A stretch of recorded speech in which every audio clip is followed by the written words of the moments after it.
ॐ नमः प्रणवार्थाय शुद्धज्ञानैकमूर्तये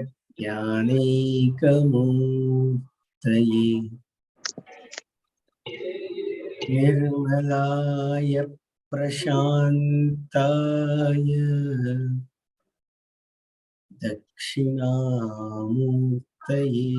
नमः। अनेकजन्म सम्प्राप्त कर्मबन्धविदायिने आत्मज्ञानप्रदानेन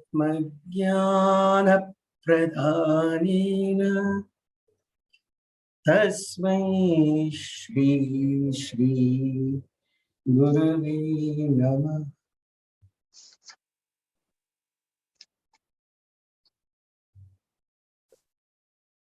जय गुरुदेव।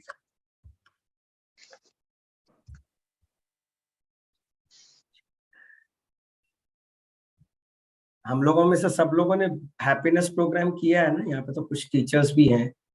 हैप्पीनेस प्रोग्राम किया है सभी लोगों ने? चलो बढ़िया। तो आज का जो ज्ञान है वो पहला सूत्र है, वो ये वाला। क्या है ये? Opposite values are complementary to each other. विरोधाभासक मौल्य एक दूसरे के पूरक है। पता है ना? ये तो ज्ञान सबको पता है ना? विरोधाभासक मौल्य एक दूसरे के पूरक है। अच्छा, विरोध कब होता है? जब द्वंद्व होता है। विरोध कब होता है? जब द्वंद्व होता है ना? ठंडा गरम, दिन रात, मान अपमान, ये सब क्या है? द्वंद्व है, ऑपोजिट्स है ना? अच्छा, ये कब होता है और ये कहाँ होता है? ये कौन से प्लेन पे आपको इफेक्ट करता है? कोई आपको पूछ दे, कोई आपका सम्मान कर दे, आपका शरीर, आपका मन, आपका चित्त, आपका अहंकार सब फूलने लगता है एक बलून की तरह, है कि नहीं? हाँ या ना? और वही अपमान होता है तो वो भी संकुचित हो जाता है कि नहीं? लेकिन ये कहाँ हो रहा है? ये कौन सी जगत में हो रहा है? हो तो यहाँ पे फिजिकल प्लेन में ही रहा है ना? मेरा सवाल आपसे ये है कि अगर ऑपोजिट वैल्यूज है और हमारा मन उसमें अटका है, इसका मतलब ये है कि हम लोग अभी भी माया में अटके हुए हैं।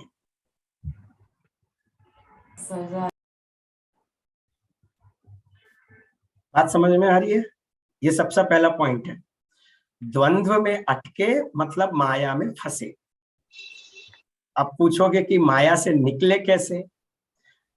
सो चिपको मत उससे।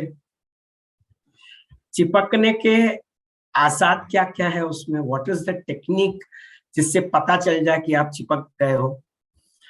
कोई अपमान करता है, आपके शरीर में कंपन होने लगता है। कोई आपको गुस्से से बात करे तो आपका शरीर उसको रिस्पॉन्ड करता है कि नहीं? देखो, थोड़ा सा सोचो, अपने थोड़ा दिमाग लगाओ। तो क्या है कि मन वहां अटक गया है। शरीर में बदलाव आया तो नेक्स्ट किस पे बदलाव आएगा? श्वास पे। और यदि श्वास पे इफेक्ट हुआ तो मन विचित्र विचित्र अलग अलग विचार लेना शुरू कर देगा और विचारों से भावनाओं पर असर पड़ेगी। तो विज्ञानमय कोश, मनोमय कोश, सारे कोशों पर असर पड़ रहा है उसका।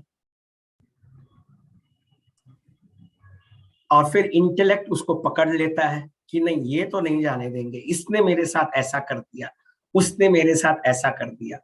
फिर पकड़ शुरू हो जाती है, फिर झंझट शुरू हो जाती है, फ्रिक्शन शुरू हो जाता है। तो ये कहाँ तक जा रहा है? इंटेलेक्ट के लेवल तक जा रहा है। और क्यों इंटेलेक्ट के लेवल तक जा रहा है?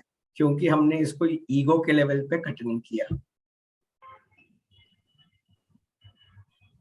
देखो, यदि कोई अपमान करता है और वो तुम्हारा अपमान अगर तुम्हारा लिखा हुआ है, तो ये नहीं तो कोई और करेगा ही करेगा। ये तो नियम है, इससे तो बच नहीं सकते, कर्मों का लेखा जोखा है। लेकिन अगर आप ये कहोगे कि मैं जहां पर भी जाऊं वहां मेरी केवल स्तुति हो, तो वो तो मानने लायक बात नहीं है ना। समझ में आ रही है बात? इसीलिए इस ज्ञान को समझने के लिए थोड़ा मन को शुद्ध रखना पड़ेगा। Opposite values are complementary to each other बड़ा सरल है, लेकिन इसका कनेक्शन हर एक लेवल पे है, एक एक स्तर पे जा रहा है। ये आपके बॉडी पे असर करेगा। अच्छा, दिन में आपको सुख महसूस हो सकता है, रात में आपको आपके शरीर को अनकंफर्ट महसूस हो सकती है। अभी तो सब जगह पर गर्मी ने इतना अपना प्रचंड तीक्ष्ण प्रभाव छोड़े हुआ है सूर्य भगवान ने, कि सब लोगों की हालत मतलब एकदम ढीली हो रखी है कि नहीं? तो अब इसका क्या मतलब है कि हम लोगों को गर्मी नहीं चाहिए, केवल ठंडक चाहिए क्या? ये तो नहीं हो सकता। शरीर के लेवल पे जैसे जैसे चेंजेस हुआ, श्वास के लेवल पे भी चेंजेस होगा।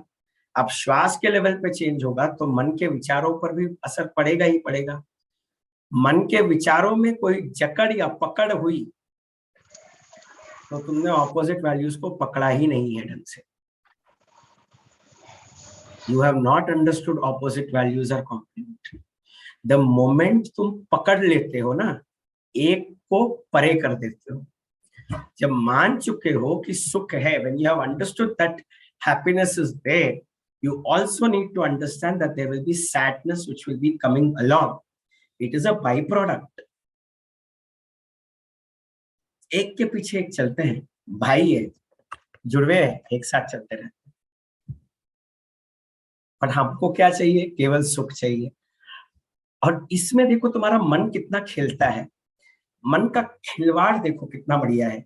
सुख में समय ऐसा चला जाता है, और दुख को हमारा मन इतना खींचता है, इतना खींचता है कि 10% भी रहेगा तो वो 150% मिलेगा। तो तुम माया से परे हो क्या? नहीं ना। समझ में आ रही है बात? बहुत गहरा है, इसको थोड़ा और अध्ययन करते हैं। अच्छा, इससे होगा क्या अगर तुम ये समझोगे नहीं कि ऑपोजिट वैल्यूज आर कॉम्प्लीमेंट्री? किसी ने तुम्हारी उत्साह, तुम्हारी किसी ने प्रशंसा कर दी, अब तुम उस प्रशंसा के बुलबुले में उगते जा रहे हो, उगते जा रहे हो, उगते जा रहे हो, और ऊपर तक पहुंच गए। पहुंच तो गए, लेकिन वहां पे टिकना भी तो जरूरी है ना, उस लेवल पे टिकना भी तो जरूरी है। पता लगा उस लेवल के टिकने के लायक हरकत की नहीं, किसी ने वहां पे बलून फोड़ दिया, फिर आप नीचे, और फिर क्या होगा? फिर तुम उदास बैठ जाओगे। मैंने तो इतना सब कुछ सोचा था, ये लोग मेरे लिए इतना सब कुछ करते हैं।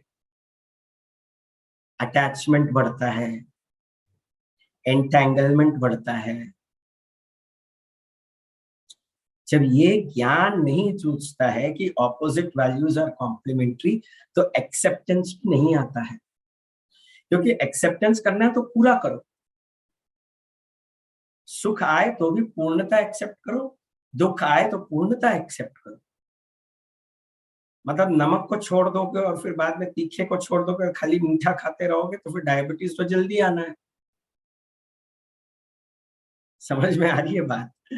तो कहने का तात्पर्य ये है कि जब आप साधना कर रहे हो, जब आप ध्यान लगा रहे हो, जब आप मेडिटेशन कर रहे हो, तो भी काफी बार हमारे मन में अलग अलग द्वंद आते रहते हैं, जाते रहते हैं। एडवांस कोर्स में खास तौर पे बहुत लोगों के साथ ये होता है कि मन के द्वंद्वों में उलझ के रह जाते हैं हम लोग। ये हो रहा है, वो हो रहा है, ये हो रहा है। एक साक्षी की तरह देखो ना, नहीं है तो नहीं है। अच्छा, वेरी इंपॉर्टेंट पॉइंट कि ये सारा चीज जो है ना, हर एक नॉलेज पॉइंट तुम्हारे सातों लेयर से जुड़ा हुआ है। वो एक एक सत्र में एक एक लेयर का देखेंगे हम लोग, लेकिन पहले आज आज एक ये नॉलेज पॉइंट पे ध्यान देते हैं। आज का नॉलेज पॉइंट क्या है? Opposite values are complementary. तुमने सुख को एक्सेप्ट कर लिया, लेकिन दुख को एक्सेप्ट नहीं किया, तो अब दुख के प्रति तुम्हारा द्वेष शुरू हो गया। मेरे को दुख नहीं चाहिए, मेरे को दुख नहीं चाहिए, और जो रेजिस्ट करोगे वही ज्यादा टिकेगा। Whatever you resist shall persist। देखो, एक एक ज्ञान जुड़ा हुआ है, बस हम लोगों ने कभी जोड़ने की कोशिश नहीं की। अभी देखो, नींद में सोने की कोशिश करते हो, नींद आई नहीं है, वहां पर भी तुम्हारा दिमाग खेल रहा है, रेजिस्टेंस। तो एनर्जी कहां से मिलेगा? खाने में ये चाहिए, वो नहीं चाहिए, यही चाहिए, वो नहीं चाहिए, तो खाना कहाँ से हजम होगा भाई? करेला भी उतना ही जरूरी है जितना गुड़। समझ में आ रही है बात? इसका मतलब ये नहीं कि खाली खाते खाते खाते खाते रह गए और फिर बाद में कुछ किया नहीं। खाने का अपना एक समय और मर्यादा होता है ना। ऑपोजिट वैल्यूज फूड में भी हम लोग वही खाना खाना चाहते हैं जो हमारे जीभ के लिए रुचिकर हो। अब चाहे वो सेहत के लिए अच्छा हो या नहीं, उसकी हमको कोई चिंता नहीं। बच्चों के मामलों में खास तौर पे देखा जाए तो, है ना। समझ में आ रही है बात? So when you put all these things together, there is so much to learn about it.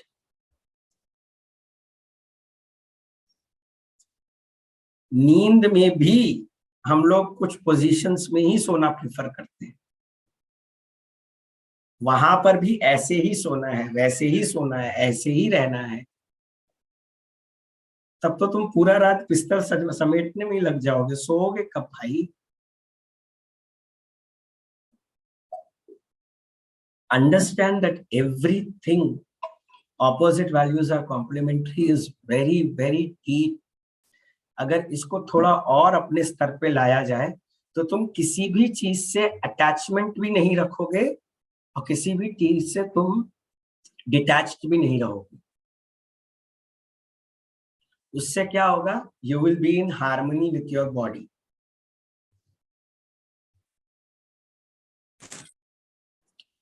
है कि नहीं? समझ में आ रहा है कि थोड़ा गहरा हो गया कि अभी ठीक है, इतना तक ठीक है? अच्छा, दूसरे लेयर तक लेके जाते हैं, चलो। पहला लेयर तो सबको क्लियर हो गया, दूसरे लेयर तक लेके जाते हैं। भावनाओं की बात करते हैं। किसी से मिले तो उनके साथ खुशी, किसी से मिले तो उनके साथ नेगेटिविटी। मेरा सवाल ये है, कौन तुमको नेगेटिविटी दे सकता है जब तक तुम लेने के लिए तैयार नहीं?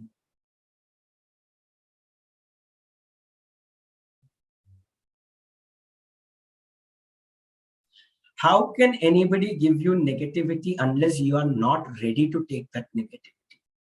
Can anybody answer my question?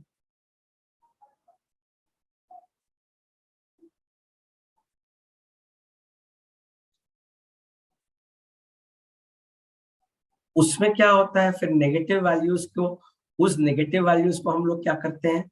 उसके प्रति रेजिस्टेंस क्रिएट करते हैं। थोड़ा सा अपने, ये हमारे जो ज्ञानेंद्रिय हैं, अच्छी चीजें देखना चाहती हैं, अच्छी चीजें सूंघना चाहती हैं, अच्छी चीजें खाना चाहती हैं, शीतल स्पर्श होना चाहिए। कितना डिमांड है भाई, कितना डिमांड तो हम लोग हॉस्पिटल होटल में भी नहीं करते हैं। जब हॉस्पिटल में बीमार रह के पड़ते हैं, वो जो ट्यूब्स डालते हैं, तब तो हम लोगों को करना ही पड़ता है सब कुछ। तब तो शरीर पे कोई कंट्रोल ही नहीं रहता ना। तब जो डॉक्टर डाले वही बड़ी बात है हमारे लिए। मेरा कहना ये है कि चाहे ट्यूब्स हो, चाहे कुछ भी हो, ये सब शरीर के साथ हो रहा है, ये सब माया के लेवल पे है।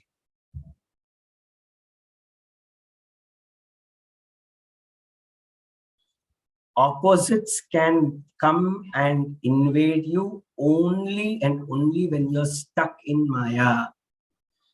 माया मतलब ही द्वंद्व। और माया से छुड़ाएगा कौन? मायापति। और मायापति कौन? गुरुदेव। लॉजिक क्लियर हो गया ना? और कुछ तो बाकी बचता है नहीं, है ना। तो ये point opposite values are complementary सीधा इंडिकेट करता है कि सब छोड़ के गुरुदेव की शरण में चले जाओ ना। अब दूसरा चीज क्या बोलते हैं, शीतोष्ण सुख दुखेशु समसंग विवर्जितः, भगवत गीता का श्लोक है। शीत उष्ण सुख दुख, सर्दी हो या गर्मी हो, सुख हो या दुख हो, समता से देखो। भक्त के लक्षण में एक चीज बताते हैं भगवान श्री कृष्ण, तुल्य निंदा स्तुतिर मौनी संतुष्टम एन केनचित्, अनिकेत स्थिरमतिर भक्तिमान में प्रियो नरहा। अच्छा, इस सूत्र को फॉलो करने से क्या मिलेगा, मति तुम्हारा स्थिर रहेगा, बुद्धि तुम्हारी व्याकुल नहीं होगी, मन तुम्हारा चंचल नहीं होगा, बुद्धि तुम्हारी फोकस्ड रहेगी। और क्या चाहिए भाई, सब तो मिल गया है, तो फॉलो करो ना। हाँ, मिल रहा है कि नहीं मिल रहा है, सच बोलो। देखो क्या होता है, इसका साइकोलॉजिकल प्रोसेस समझाते हैं हम आपको। तुल्य निंदा स्तुतिर मौनी, ये भगवत गीता का श्लोक है, इसको थोड़ा सा गहराई से अध्ययन करेंगे। हाँ, जो निंदा और स्तुति में तुल्य हो, तुल्य निंदा स्तुतिर मौनी, संतुष्टम एन केनचित्, जिसका चित्त, जिसका इंटेलेक्ट किसी भी परिस्थिति में स्थिर है और संतुष्ट है। संतुष्ट का मतलब क्या, कोई कंप्लेंट्स नहीं रखना। अब एक चीज पे ध्यान दो, जहां कंप्लेंट शुरू हुआ इसका मतलब आप इस पॉइंट से चूक गए।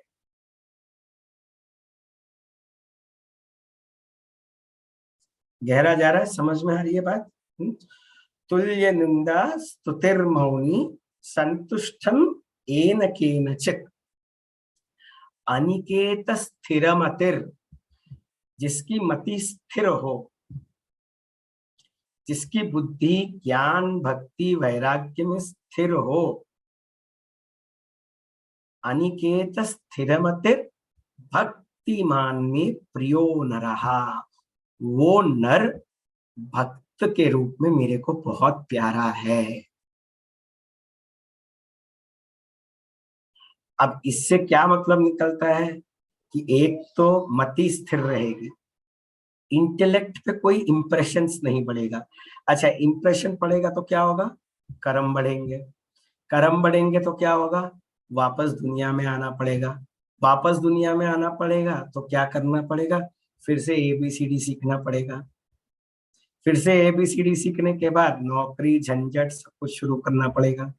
इससे बेहतर कोई चीज चिपके नहीं, ऐसे अपने आप को स्थिर कर लो ना। इससे सरल उपाय और कोई नहीं, सटीक रामबाण। अच्छा, एक छोटा सा एक्सरसाइज करते हैं, ठीक है। सीधे बैठ जाओ और आंखें बंद कर लो, मैं अपना वीडियो भी बंद कर देता हूँ।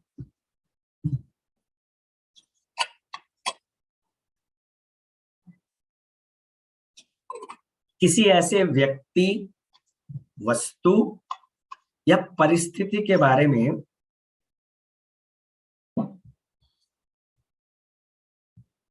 व्यक्ति वस्तु और परिस्थिति के बारे में सोचे जो आपको पसंद नहीं है।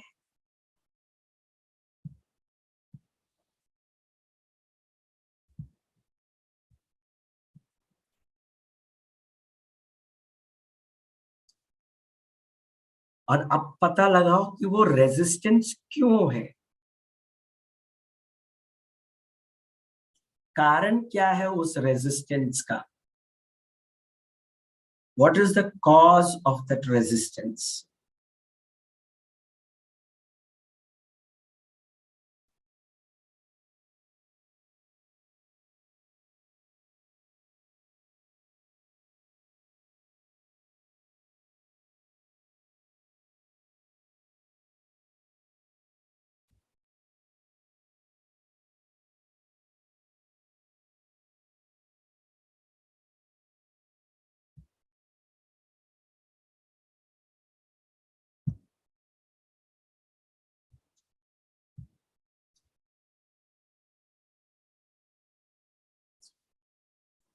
And is that cause useful for you?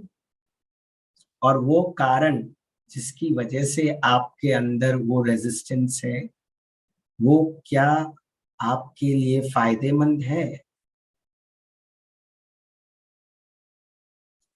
क्या हम इसी क्षण इसको अपने गुरुदेव के चरणों में समर्पित कर सकते हैं?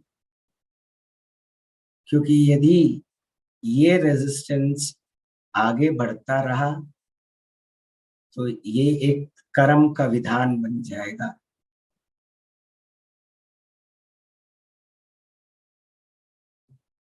और अगले जन्म में यही रेजिस्टेंस आपके पीछे रहेगा।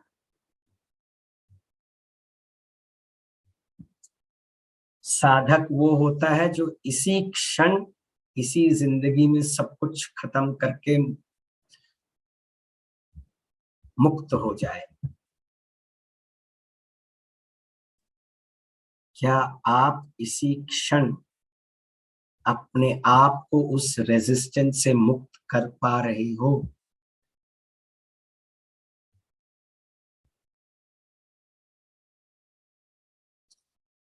Whatever is the cause of that resistance, are you able to give it up right now?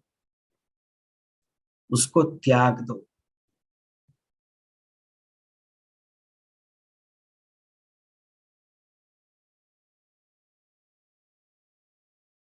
समर्पित कर दो और शांत हो जाओ। यदि बार बार वही विचार आ रहे हो तो बार बार समर्पित करते जाओ, बार बार समर्पित करते जाओ, जब तक कि तुम्हारा मन खाली ना हो जाए।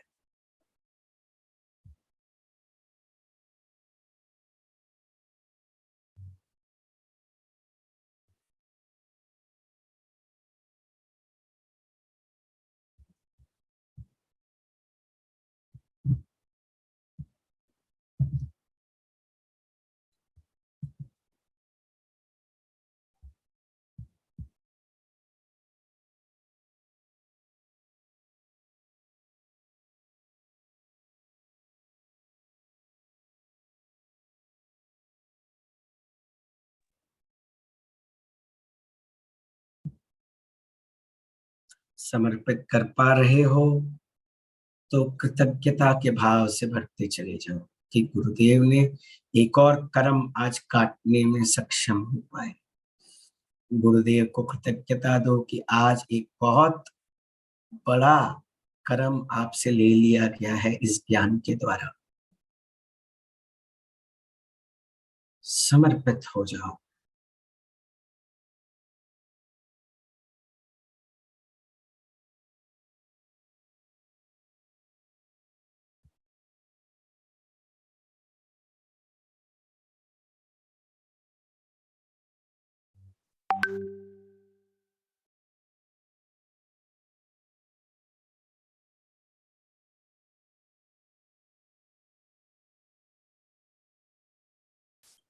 मन में जितना भी रेजिस्टेंस है, drop it right now and surrender.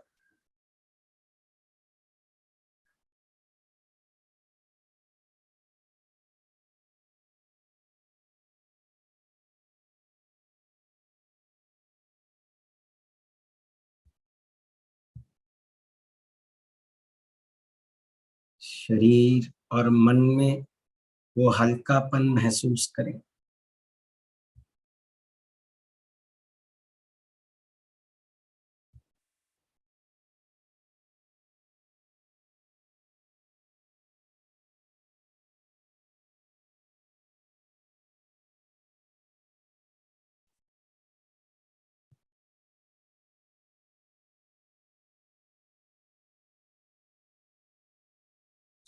गुरुदेव को धन्यवाद दें कि उन्होंने आपको आज फिर से एक और मौका दिया है अपने आप को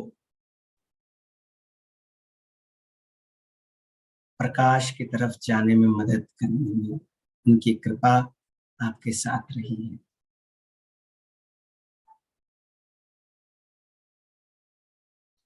उन्होंने आपको बोझिल बनाने से बचाया है। He has helped you not to take any further karmas ahead. Be thankful for that.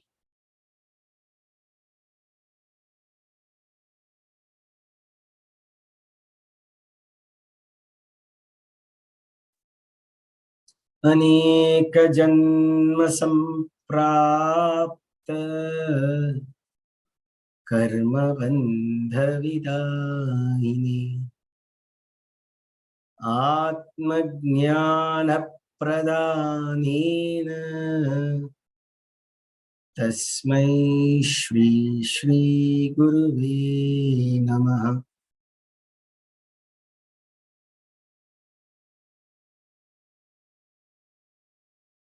जय गुरुदेव। धीरे से जब पूर्ण लगे, शरीर और वातावरण के प्रति सजग होते होते आंखें खोल सकते हैं।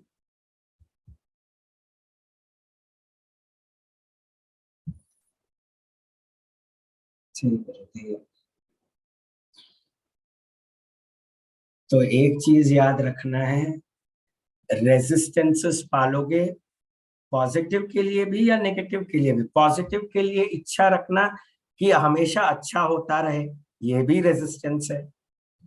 या फिर ये होना कि मेरे साथ बुरा ना हो, ये भी रेजिस्टेंस है ना।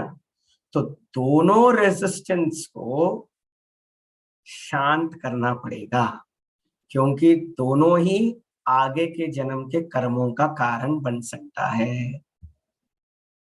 अगला जन्म तो भाई मैं तो नहीं आना चाहता, अब आप लोग डिसाइड कर लो, है ना। पुनरपि जननम पुनरपि मरणम पुनरपि जननी जठरे शयनम इह संसारे खलु दुस्तारे कृपया पारे पाहि मुरारे भज गोविंदम भज गोविंदम गोविंदम भज मूढ़मते। तो अगला जन्म तो भाई मैं तो खाली तभी आना चाहता हूँ जब गुरुदेव मेरे को वापस बुलाए। अब आप लोग भी डिसाइड कर दो। इसीलिए जो भी जिंदगी में आया गुरु का प्रसाद है। अगर ये भावना आ जाए तो किसी भी चीज की कोई दरकार नहीं होगी। समझ में आ रही है बात? हाँ ना? हाँ, गहरा गया ये, थोड़ा ज्ञान गहरा गया। थोड़ा रेजिस्टेंस जैसा जैसा जैसा कम होता चला जाएगा, वैसे वैसे वैसे वैसे आप मुक्त होते चले जाओ।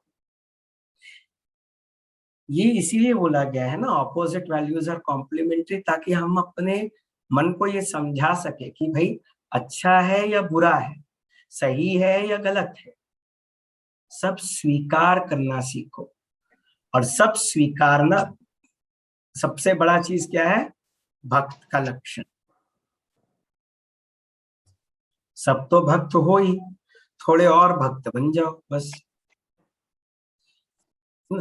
किसी की निंदा करोगे, उसके कर्म तुम्हारे सर पे चढ़ेगा। किसी की स्तुति करोगे, उसके अच्छे कर्म चढ़ेंगे। दोनों ही बंधन है, एक लोहे का है, एक सोने का है तो बंधन ही ना भाई। तो बंधन में रहना किसको पसंद है? तो इस बात पे थोड़ा ध्यान देंगे, ठीक है ना। जैसे ही लगे कि अरे ये गर्मी है, ठीक है ठंडक भी आ जाएगी 6 महीनों के बाद। अरे अभी तो बहुत गर्मी हो रही है, गर्मी किसको हो रही है? शरीर को हो रही है। मन उसको बढ़ा चढ़ा के बोल रहा है कि भाई बिना एसी के तो सो नहीं पाएंगे, एसी में 4 दिन सोओगे फिर 10 दिन डॉक्टर के पास जाके आओ।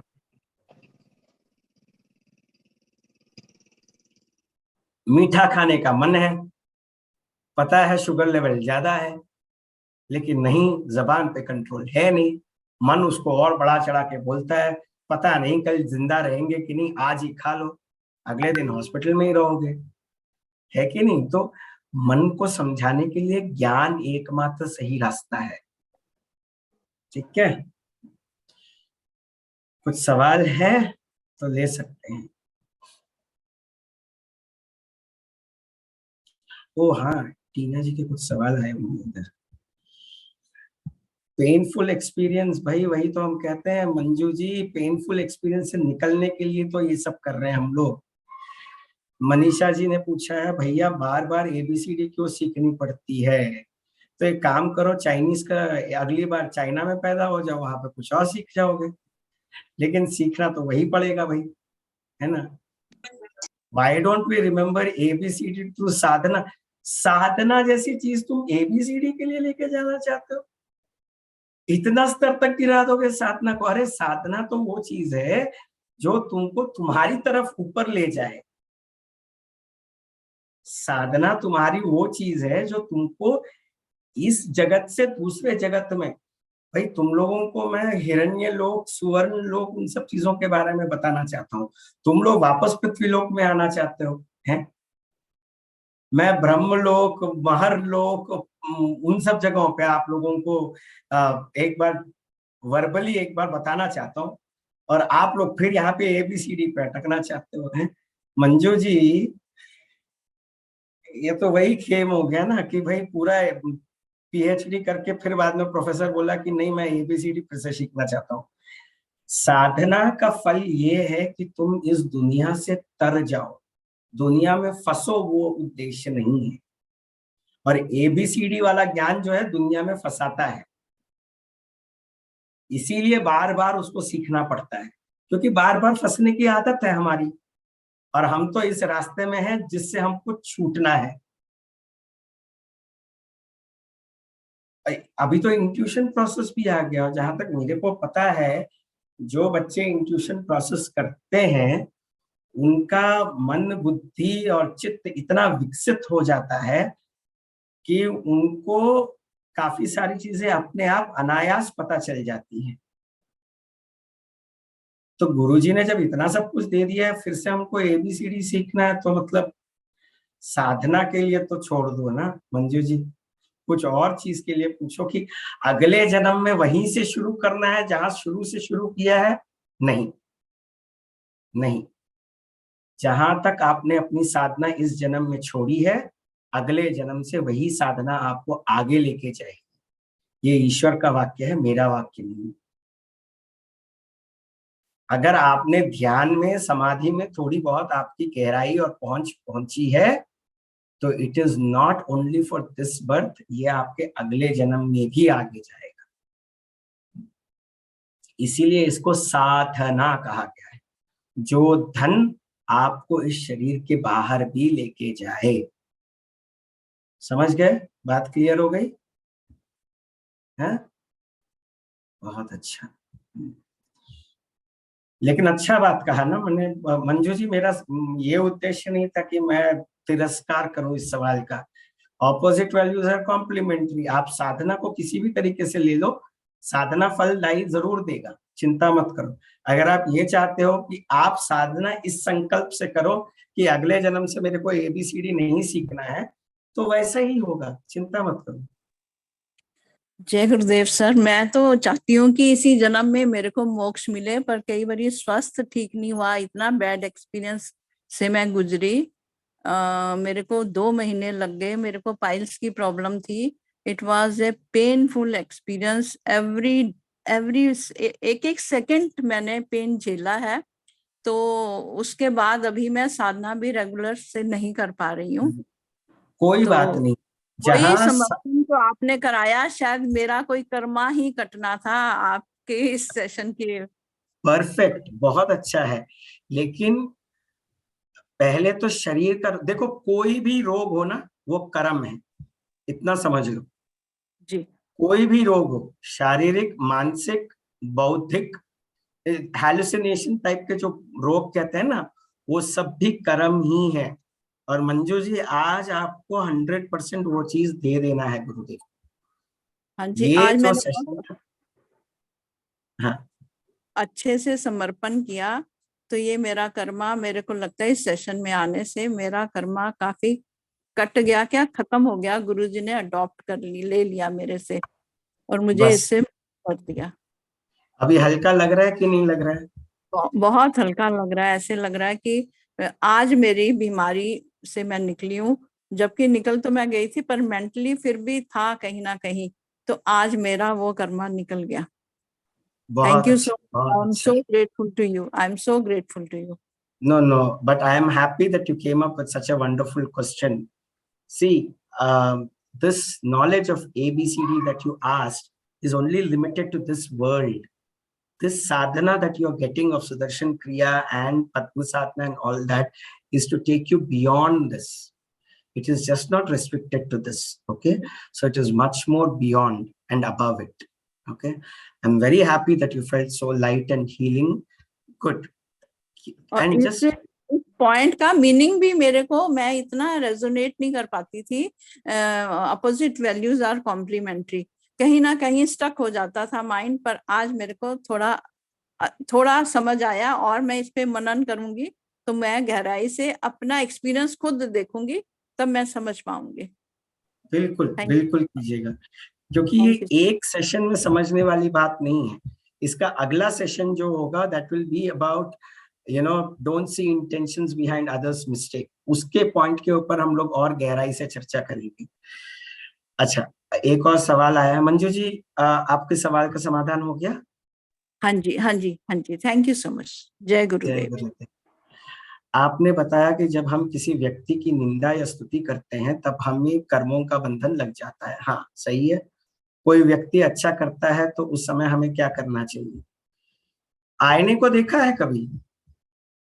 अच्छा है तो चमकता है, गंदा है तो भी दिखता है। तुमको भी करना चाहिए, स्तुति करना चाहिए, लेकिन उस स्तुति और उस आकर्षण से चिपको मत। स्तुति करो लेकिन उससे चिपकना नहीं है। समझ में आ रही है बात? निंदा भी करो लेकिन उसके साथ चिपको मत। हम लोग क्या करते हैं, निंदा करते रहते हैं, उसके ऊपर इतना बैठ के उसको खाते रहते खाते रहते खाते रहते। निंदा करने वाला पक जाता है, निंदक भी पक जाता है। और किस चीज की निंदा कर रहे हो या किस चीज की स्तुति कर रहे हो? It is just that quality which is shown only at that period of time. वो उस समय सापेक्ष है वो, है ना? समझ में आ रही है बात? तो किसी भी चीज से चिपकना नहीं है। प्रशंसा करनी है दिल खोल के करो, बट दिल से चिपकाओ मत। निंदा करनी है खाली होंठों से करो बस, और वहां पे छोड़ दो। उस पे बैठ के लीच की तरह बैठ के चबाना नहीं है उसको। ठीक है ना? बढ़िया। और क्या, एक और सवाल है। हाँ, जब सुदर्शन क्रिया संयम साधना कर ली तो बाकी सब तो हो ही जाएगा। कुछ और है तो हम लोग कंटिन्यू करते हैं, because it is less than 1 minute. शांति मंत्र तो बोलना ही है इससे पहले। तो अगर कुछ और है तो अपने सवाल रेडी रख लीजिए। गुड एंड लाइव एग्जांपल्स, ये कुछ तो आया है।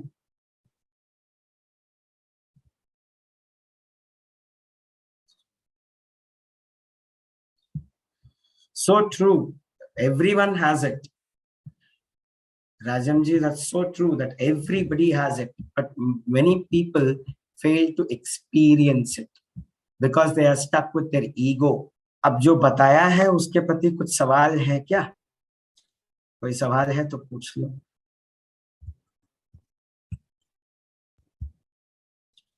ये चीज ना 2-3 चीजों से जाना चाहिए इसको हमेशा। ये पूरा जो संकलन चलेगा आगे 5 हफ्तों तक, और जहां पर एक एक नॉलेज पॉइंट को इतनी गहराई से देखा जाएगा, उस पे एक बार श्रवण करने से फायदा नहीं है। श्रवण, मनन, अध्ययन, निधिध्यासन और फिर बाद में अभ्यास पे आएगा। बार बार ज्ञान को सुनते रहना चाहिए। श्रवण, मनन, निधिध्यास, अभ्यास। ठीक है। संजना जी का एक सवाल आया है, बट भैया फिर ईगो को ज्यादा सॉल्व करने की कोशिश करते हैं तो वो भी बैकफायर करता है। नमक कभी बैकफायर नहीं करता ना खाने में। ईगो को उतना ही रखना चाहिए जितना खाने में नमक, ठीक है, उसका अपना स्थान रहता है। Does that answer your question, Sanjana? Yes भैया। Thank you. तो जितना हद तक हम लोग इस ईगो को रखेंगे, साधना करते वक्त ईगो मत करो, सेवा करते वक्त ईगो मत करो, परफॉर्मेंस दिखाते वक्त ईगो थोड़ा बहुत दिखा दो कि मेरी वजह से किया है मैंने, बाकी अंदर से ये विश्वास रखो कि गुरु की कृपा ने करवाया है। किसी के सामने परफॉर्मेंस अप्रेजल्स चल रहा हो, अभी तो मार्च अप्रैल का सीजन है, परफॉर्मेंस अप्रेजल का सीजन चल रहा होगा, उस समय ये मत करो कि सब गुरुदेव ने किया है, सब ये ना। उस समय जब व्यवहार में रहना तो व्यवहार में निपुणता लाओ, ठीक है ना। और कोई आपके सम्मान को ठेस पहुंचाए तो उसको समझाने के अलग अलग तरीके रहते हैं, ठीक है ना। कुछ कुछ ये अगर तुम लोग पालन करने लगोगे ना तो ईगो जो का पकड़ है ना वो कम होने लगेगा। ऑपोजिट वैल्यूज किससे शुरू होता है? ईगो से ही ना शुरू होता है। ये मेरे को पसंद है, ये मेरे को पसंद नहीं है, ये कहाँ से शुरू होता है? अहंकार से ही ना। तो उसको उतना ही ऑपरेशनल रखो जितना जरूरी है। गाना बजाते हुए अगर वॉल्यूम ज्यादा करोगे तो वो हिट करेगा कान को, अगर बिल्कुल ही धीमा कर दोगे तो कुछ सुनाई नहीं देगा। समझ में आ रही है बात? हो गया? और कुछ? बढ़िया था? Was the session good for you all? तो करना क्या है इस पूरे टाइम पे? खाली एक ही चीज, इस पूरे हफ्ते में एक ही चीज करना है, इसको बार बार सुनना है और देखना है कि किसके प्रति रेजिस्टेंस हो रहा है, और जैसे ही वो रेजिस्टेंस हुआ उससे चिपकना नहीं है, क्योंकि the moment you get stuck to that resistance you have created a karma. The moment you create resistance, you have created a karma. And the moment you create an attachment, you have created a karma. तो या तो तुम दूर रहो, या फिर उसको दूर भगाते रहोगे, या फिर उसको पास अपने गले लगाओगे, दोनों केस में कर्म बन जाएगा। तो चिपकने नहीं देना है किसी को भी। इसी को भगवत गीता में कृष्ण ने कहा है पद्म पत्र मिवाम्भसा। जैसे कमल का पत्ता पानी पर है लेकिन पानी में नहीं भी है, वैसे ही अपने मन को निर्मल रखो, अपने बुद्धि को निर्मल रखो। भाई दोनों शब्द ही हैं, कोई तुम्हारी स्तुति कर दे, कोई तुम्हारी प्रशंसा कर दे, वो भी शब्द ही है, कोई तुम्हारी निंदा कर दे, वो भी शब्द ही है। फर्क क्या पड़ता है? कुछ अच्छे शब्द हैं, कुछ बुरे शब्द हैं। बुरे शब्द तुम्हारे कर्मों का फल है, अच्छे शब्द गुरुजनों का और माता पिता का आशीर्वाद है। बस अगर ये ज्ञान मिल जाए तो बस काफी है ना।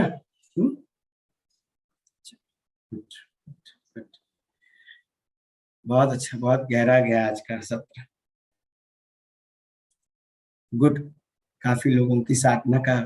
देखो ये सब ज्ञान ना, जब आप कोर्सेस लेते हो या कोर्सेस असिस्ट करते हो ना, तो ये सब ज्ञान वहां मत देना, क्योंकि ये नए नवेले बच्चों के लिए नहीं है।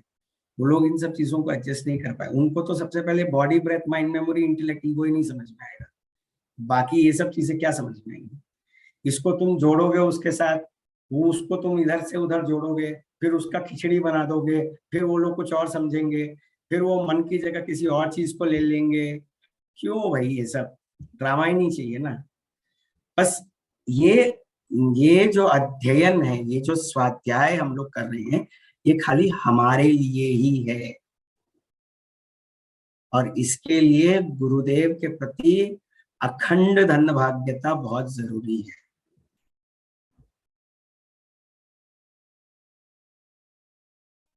मैं इतना देर तक पिछले 5 दिन से बोल नहीं पाया हूँ। वायरल फीवर से अटैक हुआ था, गला मेरा बैठा हुआ था। आज संकल्प लिया कि कुछ भी हो जाए, ये सत्र में मेरे को रोकना नहीं है गुरुदेव, और देखो चल रहा है अभी। तो ये सब आपके ही प्रार्थनाओं का फल है ना। अभी भी गला पूरा खुला नहीं है, लेकिन समझ में सबको आ रहा है ना। वो गुरु की कृपा बहुत बहुत काम करती है। ठीक है, चलो बढ़िया। अभी तो कोई सवाल है नहीं है क्या? मेरे ये कुछ तो सवाल लेके आया करो। मैं हर समय पूछता हूँ, हर समय कुछ नहीं। या तो इतने तृप्त हो कि कुछ नहीं चाहिए, या, या फिर भैया ऐसे कभी तो बच्चे। नॉलेज अपने ओ सॉरी हाँ संजना जी। भैया, कभी तो नॉलेज अपने आप अप्लाई होती है एफर्टलेसली, कि एक हाँ। सिचुएशन आई और अपने आप अप्लाई हो गई।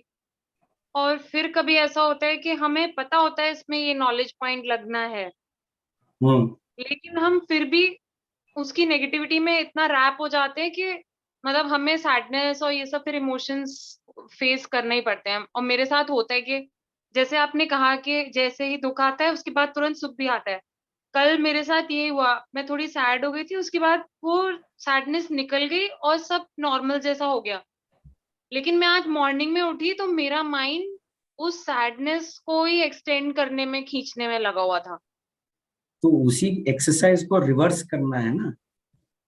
जो उस सैडनेस के बाद जो वो शांति वाला माहौल था, उसको कितने हद तक तुम खींच पाए। You have to reverse that pattern of mind.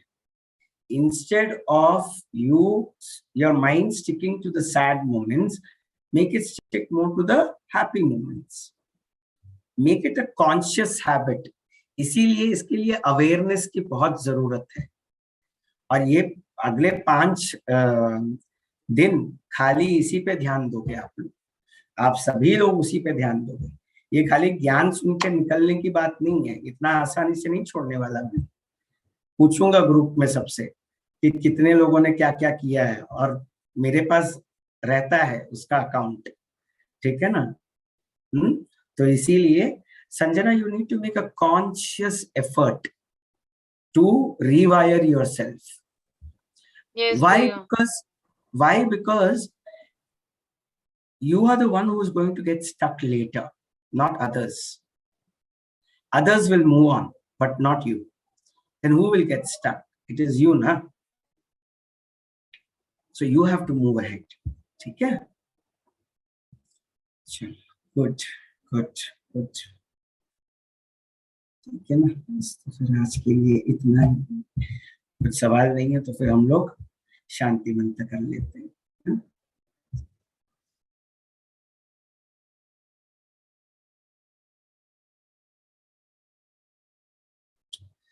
स्वस्ति प्रजाभ्यां परिपालयन्तां न्यायेन मार्गेण महिं महिषाः।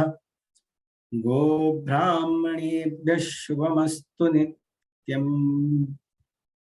लोकाः समस्ताः सुखिनो भवन्तु। काले वर्षतु पर्जन्यः पृथिवी सस्यशालिनी। देशोऽयं क्षोभरहितो सज्जनाः सन्तु निर्भयाः। ॐ पूर्णमदः पूर्णमिदं पूर्णात् पूर्णमुदच्यते पूर्णस्य पूर्णमादाय पूर्णमेवावशिष्यते। प्रियतां पुण्डरीकाक्ष सर्वयज्ञेश्वरो हरिः। अस्मिन् तुष्टे जगत्तुष्टं प्रीडिते प्रीडितं जगत्। अपराधसहस्राणि क्रियन्ते अहर्निशं मया। दासोऽयम् इति मां मत्वा क्षमस्व परमेश्वर। क्षमस्व परमेश्वर। कायेन वाचा मनसेन्द्रियैर्वा बुद्ध्यात्मना भा प्रकृते स्वभावात् करोमि यद्यत् सकलं परस्मै नारायणायेति समर्पयामि। हरिः ओम तत्सत्। श्री श्री सद्गुरु चरणारविंदार्पणमस्तु। जय गुरुदेव। अगले हफ्ते we will see don't see intentions behind others mistake. ठीक है। जय गुरुदेव।